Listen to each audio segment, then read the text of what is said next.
묵상이 있는 칼럼. 하나님에 대한 그 감격이 지금은 어디에 있습니까? 갈라디아서 4장 15절 말씀. 그런데 여러분의 그 감격이 지금은 어디에 있습니까? 나는 여러분에게 증언합니다. 여러분은 할 수만 있었다면 여러분의 눈이라도 빼어서 내게 주었을 것입니다. 그때에 여러분의 그 감격은 다 어디로 갔습니까? 분명히 말하지만 그때의 여러분은 만일 할 수만 있었다면 눈이라도 뽑아서 나에게 주지 않았겠습니까? 굳이 사람을 망각의 동물이라고 명명하지 않더라도 하나님의 은혜와 사랑을 이야기할 때마다 인간이 얼마나 자주 망각하는지 알게 됩니다. 사실 그건 저에게도 별반 다른 이야기가 아닙니다. 저는 참 잘 잊어버립니다.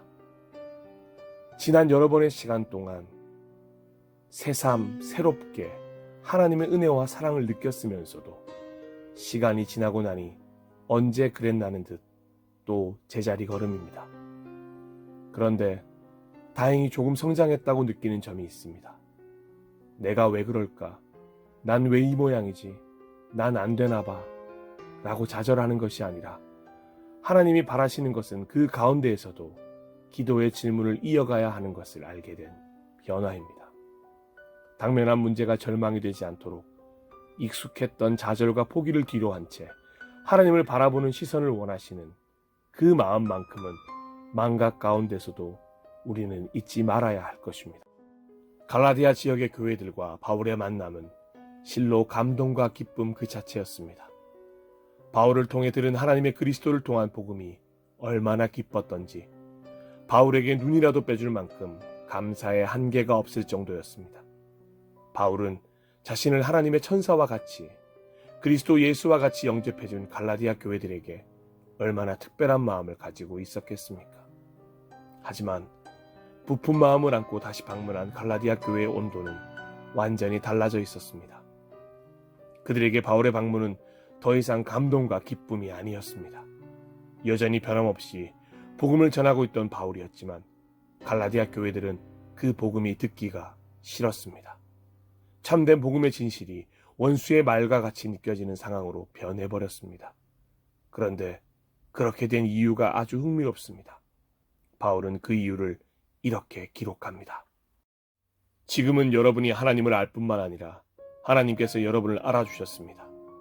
그런데 어찌하여 그 무력하고 천하고 유치한 교훈으로 되돌아가서 또다시 그것들에게 종노릇하려고 합니까? 여러분이 날과 달과 계절과 해를 지키고 있으니. 바울은 분명히 선포합니다. 다시 무력하고 천하고 유치한 교훈으로 돌아가 종노릇하지 말라. 바울은 하나님의 말씀이 아닌 세상의 교훈들을 무력하고 천하고 유치한 교훈이라고 정의합니다. 날과 달과 계절과 해를 지키는 것보다 그것들을 창조하신 하나님의 말씀을 지키는 것이 당연하다고 이야기합니다. 그런데 여기서 가장 중요한 단어는 바로 이 또다시입니다. 다시. 하나님이 아니라 세상으로 돌아간 갈라디아 교회들이었습니다. 분명히 손을 씻었음에도 불구하고 다시 흙이들깃 뒤를 돌아보는 모습이었습니다. 그래서 하나님의 은혜와 사랑에 대한 망각의 가장 큰 이유가 복음을 대하는 우리의 태도의 변화에 있다는 것을 알게 되었습니다. 복음이 변질된 것이 아니라 그 복음을 듣는 나의 모습이 변질될 때 망각이 일어난다는 것입니다. 다시 세상의 소리에 귀를 기울이고 다시 피조물들의 법칙에 반응하며 말씀에 귀를 닫고 창조주에 무덤덤하게 되는 것입니다. 그러고 보니 지나간 한 주 성경 말씀보다 유튜브를 더 많이 펼쳐본 것이 사실입니다.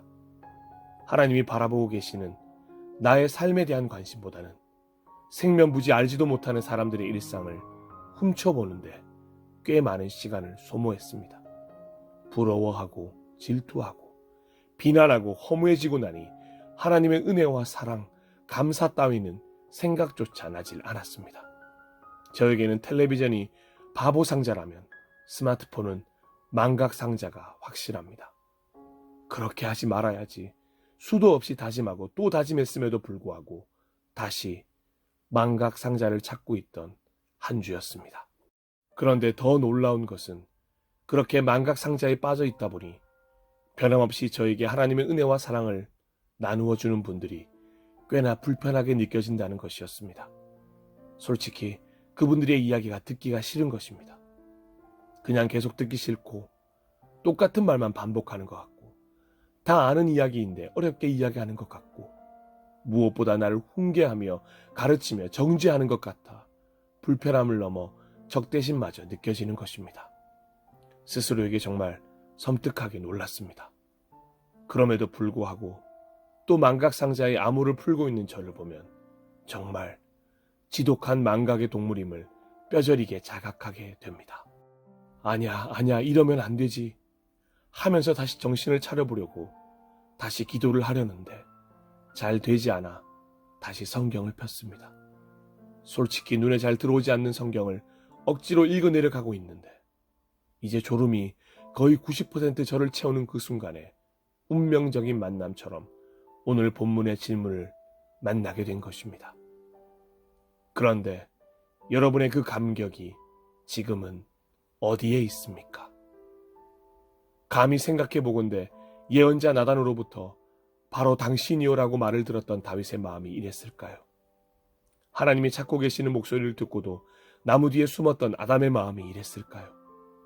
모든 것을 다 알고 계시는 하나님을 전혀 신경 쓰지 않고 있었다는 두려움 속에서 이상하리만큼 다시 몸서리치게 그분의 존재가 와닿는 그 마음이 그대로 저에게도 느껴졌습니다. 다시 확실히 느껴졌습니다. 하나님에 대한 그 감격은 지금 여전히 제 안에 있습니다. 다시 피부로 와닿습니다. 하나님은 한 번도 나를 떠난 적이 없으셨습니다. 다시 확신합니다. 하나님은 여전히 나를 사랑하십니다. 두려우면서도 방금까지 망각하고 있었으면서도 하나님께 염치 없고 면목 없으면서도 갑자기 뚜렷하게 인정하게 되는 질문이었습니다. 그리고 바울이 갈라디아 교회들에게 던진 이 질문은 오늘 하나님이 우리 모두에게 던진 질문이란 생각이 들었습니다. 나에 대한 너의 감격은 어디에 있느냐? 결코 질타가 아닙니다. 화를 내심도 아닙니다. 그 감격이 어디에 있는지 다시 잘 확인함으로 굳게 붙들어야만 망각이 시작되지 않음을 알려주시는 질문입니다. 현재 당장 아무 은혜가 없는 것 같더라도 이미 수도 없이 보여주신 하나님의 은혜와 사랑, 그 감격으로 인해 우리의 믿음은 현재 진행형으로 유지될 수 있기 때문입니다. 그러므로 내가 어디에서 떨어졌는지를 생각해내서 회개하고 처음에 하던 일을 하여라. 내가 그렇게 하지 않고 회개하지 않으면 내가 가서 내 촛대를 그 자리에서 옮기겠다. 여기 우리에게 새로운 기회를 주시고 있는 질문이 있습니다. 나에 대한 너의 감격은 어디에 있느냐? 오늘 하루, 이 한 주간 하나님의 은혜와 사랑이 가득 담긴 질문에 기쁜 뜻을 헤아려 볼 때입니다. 그리고 그 질문에 기쁜 뜻을 헤아려 보며 작은 결심을 해봅니다. 다가오는 한 주에는 망각 상자에 매몰되지 않고 성경책에 푹 한번 빠져보리라. 혹시 여러분도 함께 동참해보지 않으시겠습니까? 망각 상자의 끝과 말씀 읽기의 끝은 아마 생각보다 훨씬 큰 차이가 있을 것입니다. 어쩌면 이 작은 결심이 새로운 은혜로 가는 길이 될지도 모르겠다는 기대를 가지고 다시 한 주를 출발합니다. 새로운 한 주에는 다시 망각하지 마시고 다시 감격하며 사시기를 진심으로 축복합니다. 여전히 당신은 하나님께 감격이기에.